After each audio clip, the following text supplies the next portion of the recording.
Hi, welcome to part one of my mini series, How to Get a Great Night's Sleep.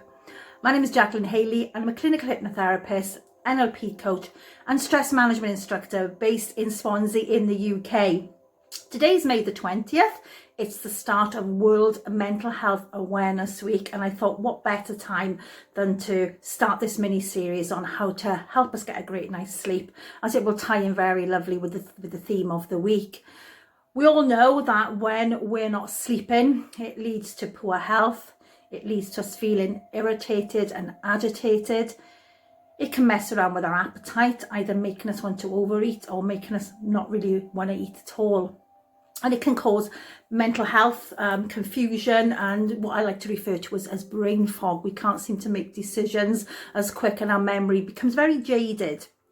So what to expect in the next 5 coming days is every night I'll be uploading a video around 8 o'clock to my YouTube channel and also adding it to my Jacqueline Haley Wellbeing events group. I'll also be sharing to Instagram and Twitter, so there'll probably be many ways to catch up with me.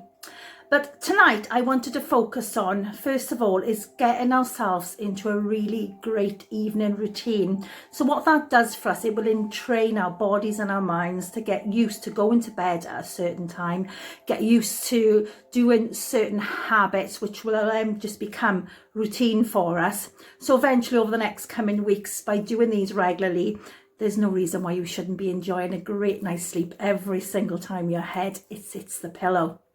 Now, we have spoke about getting into an evening routine, and first of all I'm going to look at food, what times we eat. Now, I always say to my clients, please don't eat after 7 o'clock, especially if you're trying to lose weight, or definitely if you're trying to get a good night's sleep. Why? It's because our digestive system will be working overtime, and at this time of night what we're trying to do is to calm all bodily systems down. So if you can have your meal no later than 7 o'clock, that is going to be great. And I understand if you're a shift worker, then you can adapt that throughout the weeks.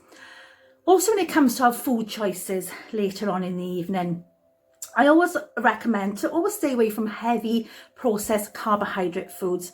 And when I mean heavy processed carbs, I'm talking about your rice, your potatoes, your pasta, those type of foods. Anything hot and spicy, which is going to fire up the digestive system. What we're trying to do is just to calm this down.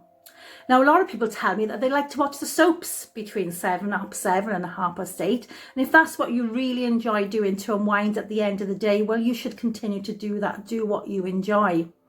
But after the time of 8:30, this is when we're going to be looking at really calming things down. Now, a lot of people who can't sleep tell me it's because they've got something on their mind, something that's worried them, whether it's a person, whether they've had a breakup, or it's a situation that they're dealing with, and it just seems to be overtaking their mind. Well, a top tip that I've used for that in the past and I recommend is something called expressive writing or journaling. And the difference between expressive writing or journaling is simply with expressive writing, we're actually putting all our thoughts about what we feel about the person and the situation down onto paper.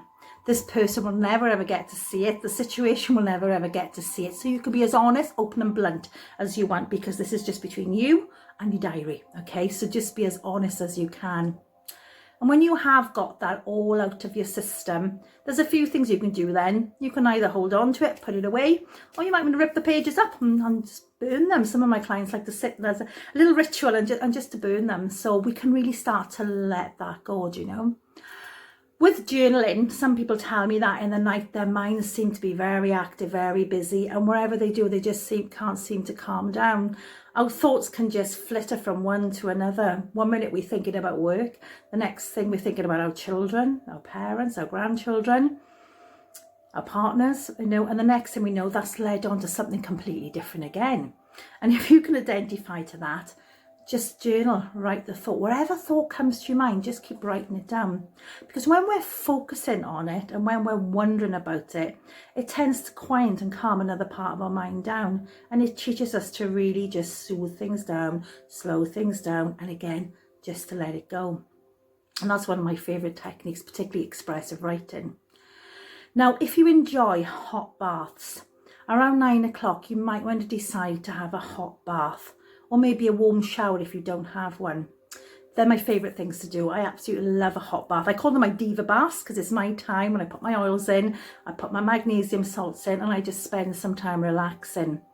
But I also know as well, some evenings I can't do that because I've got children. I've got a teenage daughter who likes to dive in the bathroom before me, and it makes it impossible. If you can relate to that and it's not possible for you to use the bathroom at that time, try soaking your feet in a bowl of hot water.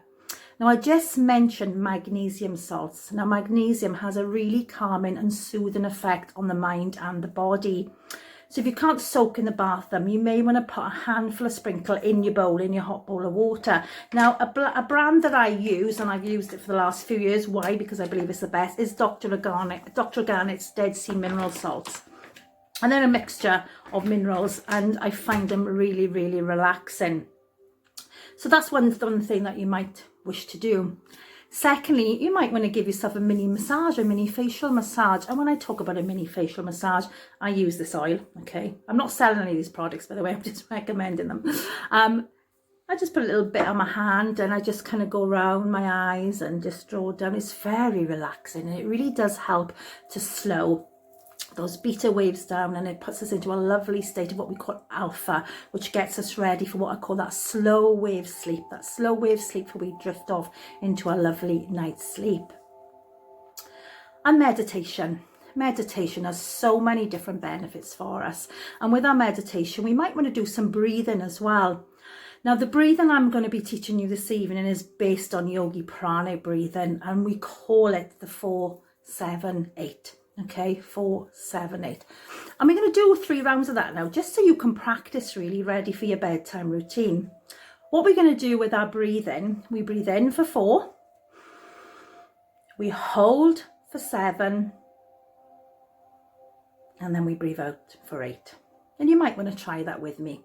So breathe in, 1, 2, 3, 4, hold, 2, 3, 4, 5, 6, 7. Exhale, 2, 3, 4, 5, 6, 7, 8. And we're going to practice that now 2 more times. So just to check you're breathing properly, try placing your hand on your chest and one on your stomach. And when we breathe in correctly, we can feel the belly raise and drop. So we are taking that breath deep down into our body. Okay, so let's do that 2 more times. Okay, so breathe in for 4. 1, 2, 3, 4.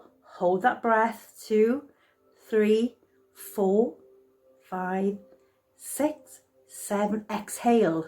2, 3, 4, 5, 6, 7, 8. Well, let's try that one more time. So breathe in. 1, 2, 3, 4. Hold. 2, 3, 4, 5, 6, 7, 8. 7, sorry. Exhale. 2, 3, 4, 5, 6, 7, 8. Well done. Did you feel your stomach moving? And you can practice that on your own. I tend to do it in the daytime if I feel a little bit stressed about something. It just calms my mind down every single time. And what that does, when we breathe like that, it just balances the right amount of oxygen into the body, into the blood, into the cells, into the muscles, and brings the balance of carbon dioxide in line with our oxygen as well. Which carbon dioxide, we do need a certain element of that into the body. So how do you feel after those 3 breaths? Do you feel more calmer? Can you feel more relaxed? I'm sure that you can. I spoke about meditation. At the end of this video, I'm going to ask you to leave a comment, and when you do, I'm going to be sending you a copy of your very own sleep relaxation meditation out tonight, which is a total body relax for you, and it takes about 20 minutes. Now, once we've got ourselves all calm and centered, ready for bed, we aim to be in bed around 10 o'clock in the evening, and there's a very good reason for that, which I'm going to share with you towards the end of the week. And once we are in bed, ideally by now our mind should have calmed down and we should be ready for a very pleasant night's sleep. Should be. But what if your mind is still kind of rolling around and there's thoughts coming to you and you're thinking of what Vanessa was wearing in work today, and should she be wearing that red jumper? I'm talking about the colour red. Oh my God, I really need to do I need to make some apple tarts by the end of the week, and the end of the week I need to go to the shops. I need to do this, and all of a sudden our mind is spiraling, and I'm sure you can understand exactly what I mean. And those thoughts keep racing around, and then you start telling yourself, "Oh, I can't sleep. I just can't sleep." And if you've got a partner next to you and they're already sleeping, like, how come he's sleeping? How come she's sleeping first? That's not fair. They're always fall asleep before. Chitter chat, that monkey mind just keeps going back and forward, doesn't it? You know? So if that does happen to you, remember what we focus on is what tends to come to us. If you're telling yourself you can't sleep, you can't sleep, you can't sleep, and the next thing you know, you're picking up your mobile phone, you're going on Facebook, that blue light's hit to the back of your eyes, and all of a sudden we're hyperstimulated again, okay? That is a complete no-no, okay? We leave our gadgets alone. What you can do at this point, if you're one of those people, okay, that even after doing all those relaxation techniques, if this should happen to you, a few things that you can do at this point, okay? First of all, you can do the breathing again, okay? Just do that 4, 7, 8 breathing a few times, and that really should start to calm you down. If not, you might want to try just tapping your feet together. Oddly as this sounds, okay, when we're tapping our feet, it draws the energy to the bottom of our body. So it tends to take the thinking out from our brain, just tapping those feet together. And also you might want to start saying very positive things to yourself, like, "Oh, I'm loving this sleepy feeling. I'm so excited for my night's sleep. I can't wait for my restful night's sleep. Sleep comes to me so easy." And just repeat those positive mantras over and over. One thing I would suggest as well is just please don't look at the clock. And what you could have done before this is set the alarm clock, so you know in your heart and in your mind that your alarm clock is going to go off anyway. And send a positive affirmation to yourself, is that I'm going to wake up at 6 o'clock in the morning, or 7 o'clock, wherever time it is, and just send that message into your brain. Now what you could do as well after that is fantasize. When I say fantasize, clean that mind up, I don't mean it like that. Think about happy things. Think about something that you really want. If you want to start dating someone, or you've just met a boy or a girl, or you want to go take your husband or your wife on holidays. I remember when I used to suffer from anxiety and depression, my favourite fantasy was pretending I won the lottery. And when I won the lottery, what I was going to do with it, I was going to build a big holistic healing centre. I was going to pay off all my friends and family's mortgages for them. And this used to take me spiraling off into another land. And I would just forget about my thoughts, and I would nod off into a beautiful, peaceful night's sleep. So I hope you've enjoyed the first part of this series, is getting yourself into a bedtime routine. And just to summarise, try to eat your meal no later than 7 o'clock, and avoid those heavy carbohydrate based foods and the hot and spicy ones. Think about getting a hot bath around 8:30, 9 o'clock. And before you do that, you might want to start doing some expressive writing or journaling, just to really empty your mind. You could practice some breathing, or you could try a meditation, which I'm going to send you later. And then if you are in bed and your thoughts are whirling around, do not look at your social media, and just give yourself some positive affirmations that you can do.